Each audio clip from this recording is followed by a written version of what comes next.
नमस्कार दोस्तों। आर्यभट्ट प्राचीन समय के सबसे महान खगोल शास्त्रियों और गणितज्ञों में से एक थे। विज्ञान और गणित के क्षेत्र में उनके कार्य आज भी वैज्ञानिकों को प्रेरणा देते हैं। आर्यभट्ट उन पहले व्यक्तियों में से थे जिन्होंने बीजगणित अलजेब्रा का प्रयोग किया। आपको ये जानकर हैरानी होगी कि उन्होंने अपनी प्रसिद्ध रचना आर्यभट्टीय गणित की पुस्तक की कविता के रूप में लिखा, जो प्राचीन भारत की बहुचर्चित पुस्तकों में से एक है। इस पुस्तक में दी गई ज्यादातर जानकारी खगोल शास्त्र और खगोल त्रिकोणमिति से संबंध रखती है। आर्यभट्टीय में अंक गणित, बीजगणित और त्रिकोणमिति के 33 नियम भी दिए गए हैं। आज हम सभी इस बात को जानते हैं कि पृथ्वी गोल है और अपनी धुरी पर घूमती है। इसी कारण रात और दिन होते हैं। मध्यकाल में निकोलस कोपरनिकस ने यह सिद्धांत प्रतिपादित किया था, पर इस वास्तविकता से बहुत कम लोग ही परिचित होंगे कि कोपरनिकस से लगभग 1000 साल पहले आर्यभट्ट ने यह खोज कर ली थी कि पृथ्वी गोल है और इसकी परिधि अनुमानतः 24,835 मील है। सूर्य और चंद्र ग्रहण के हिंदू धर्म की मान्यता को आर्यभट्ट ने गलत सिद्ध किया। इस महान वैज्ञानिक और गणितज्ञ को यह भी ज्ञात था कि चंद्रमा और दूसरे ग्रह सूर्य की किरणों से प्रकाशमान होते हैं। आर्यभट्ट ने अपने सूत्रों से यह सिद्ध किया कि एक वर्ष में 366 दिन नहीं वरन 365.295 दिन होते।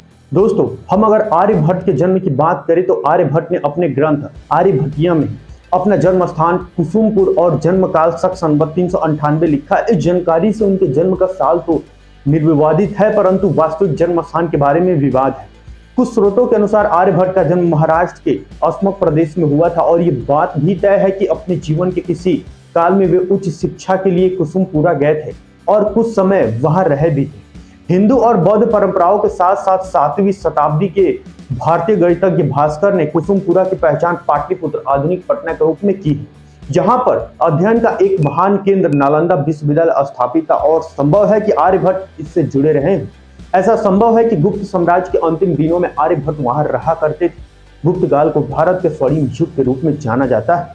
आर्यभट्ट के कार्यों की जानकारी उनके द्वारा रचित ग्रंथों से मिलती है। इस महान गणितज्ञ ने आर्यभट्टीय 10 गीतिका और तंत्र और आर्यभट्ट सिद्धांत जैसे ग्रंथों की रचना की है। विद्वानों ने आर्यभट्ट सिद्धांत के बारे में बहुत मतभेद है।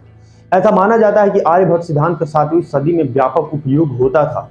संप्रति में इस ग्रंथ के केवल 34 श्लोक उपलब्ध है और इतना उपयोगी ग्रंथ लुप्त कैसे हो गया, इस विषय में विद्वानों के पास कोई निश्चित जानकारी नहीं है। आर्यभट्ट उनके द्वारा किए गए कार्यों का प्रत्यक्ष विवरण प्रदान करता है। ऐसा माना जाता है कि आर्यभट्ट ने स्वयं इसे यह नाम नहीं दिया होगा, बल्कि बाद के टिप्पणीकारों ने आर्यभट्टीय नाम का प्रयोग किया होगा।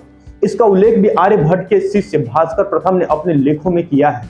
इस ग्रंथ को कभी कभी आर्य षष्ठ अर्थात आर्यभट्ट की 108, जो कि उनके पाठ के छंदों की संख्या है, के नाम से भी जाना जाता है। आर्यभट्टियों में वर्गमूल, घनमूल, समांतर श्रेणी और विभिन्न प्रकार के समीकरणों का वर्णन है। वास्तव में यह ग्रंथ गणित और खगोल विज्ञान का एक संग्रह है।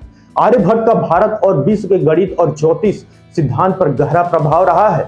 भारतीय गणितज्ञों में सबसे महत्वपूर्ण स्थान रखने वाली आर्यभट्ट ने 120 आर्य छंदों में ज्योतिष शास्त्र के सिद्धांत और उससे संबंधित गणित को सूत्र रूप में अपने प्रसिद्ध ग्रंथ आर्यभट्टीय में प्रस्तुत किया है। उन्होंने गणित के क्षेत्र में महान आर्किमिडीज से भी अधिक सटीक पाई के मान को निरूपित किया और खगोल विज्ञान के क्षेत्र में सबसे पहली बार यह घोषित किया गया कि पृथ्वी स्वयं अपनी धुरी पर घूमती है। स्थान मूल्य अंक प्रणाली आर्यभट्ट के कार्यों में स्पष्ट रूप से विद्यमान थी। हालांकि उन्होंने शून्य दर्शाने के लिए किसी प्रतीक का प्रयोग नहीं किया, परंतु गणितज्ञ ऐसा मानते हैं कि रिक्त गुणांक के साथ 10 की घात के लिए एक स्थान धारक के रूप में शून्य का ज्ञान आर्यभट्ट के स्थान मूल्य अंक प्रणाली में निहित था। यह हैरान और आश्चर्यचकित करने वाली बात है कि आजकल उन्नत संसाधनों के बिना ही उन्होंने लगभग 1500 साल पहले ही ज्योतिष शास्त्र की खोज। जैसा कि हम पहले ही बता चुके हैं कि कोपरनिकस 1473 से 1543 ईस्वी द्वारा प्रतिपादित सिद्धांत की खोज आर्यभट्ट 1000 वर्ष पहले ही कर चुके थे। गोलपाद में आर्यभट्ट ने सर्वप्रथम यह सिद्ध किया कि पृथ्वी अपने अक्ष पर घूमती है। इस महान गणितज्ञ के अनुसार किसी वृत्त की परिधि और व्यास का संबंध 62,832 संबंधे 20,000 आता है, जो 4 दशमलव स्थान तक शुद्ध है। आर्यभट्ट की गणना के अनुसार पृथ्वी की परिधि 39,968.0582 किलोमीटर है और इसकी वास्तविक मान 40,075.167 किलोमीटर से केवल 0.2% कम है।